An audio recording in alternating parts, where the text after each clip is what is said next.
of the capital. For more on this, we're now joined on the line by Tshwane EMS spokesperson Johan Pieterse. Johan, thank you so much for joining us. We understand you and your team are extremely busy this morning. What's the situation like in parts of Western Pretoria specifically, where there have been reports of flooding?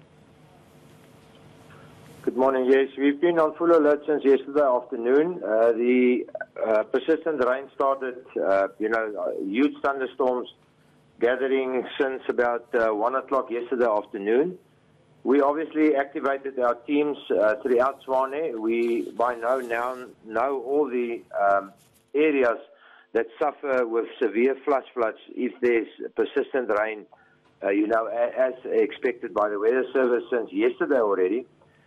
Yes, the low water bridges, they suffered, we had to close some of them down. All the subways, we had to close down due to the drainage systems that were blocked. We haven't had rain for quite some time. And obviously it's very dry throughout, I think, the whole Gauteng area. And now we entering the rainy season. And yes, we had to advise people, those that were trapped, during the flash floods, to move to higher areas. But luckily we can say we did not report any injuries or any losses of lives, although we had to, rescue 1 or 2 vehicles that were stuck on the sideways. But we did not lose any life as yet. Now, some people would be concerned that, again, we've got a rainy season. That comes every year with the seasons.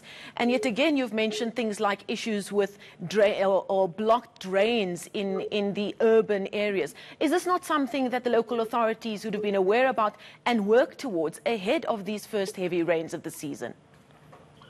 Well, I cannot really speak on behalf of the departments that must look after that, but I can assure you that, they really respond when we ask them for assistance. And most of our subways since yesterday, we called in for help, and those drains were opened up immediately. I think that the debris that was stuck for many months, in the studio or in the drainage systems, can only be monitored when such amount of water enter a specific area. So most of them are reopened, but I think there might still be problems, and we have to open it up immediately. Otherwise, the problem just gets worse. But we as a team for the city, all our departments work closely together to get the situation under control as quick as possible. Now, in terms of the information that you have, what are you expecting to be your main areas of concern and focus over the next 24 hours?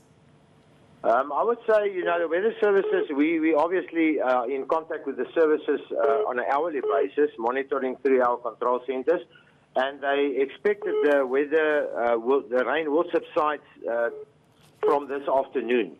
So I think the more problematic areas, they under control now, and if the rain subsides, then we have to go to the areas and educate the people for possible storms or more rains expected for later during the week.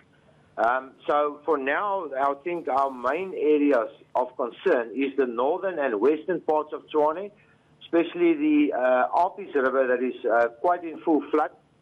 We just learned that, one person is reported missing. It was seen by a person where a body was taken down the Alpies River. We already activated our swift diver rescue teams and the police diving unit, but it's unconfirmed. It was reported to us, and obviously we react immediately.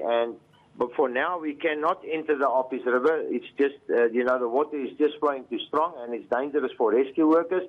But we're on the side banks, walking up and down, searching. We've got the search dogs there, and this will continue until we find something. Well, we'll leave it there for now. Tshwane EMS spokesperson Johan Pieterse bringing us up to date on the work that he and his team are doing as rain and flooding continues in the greater Tshwane area. We thank him for his time.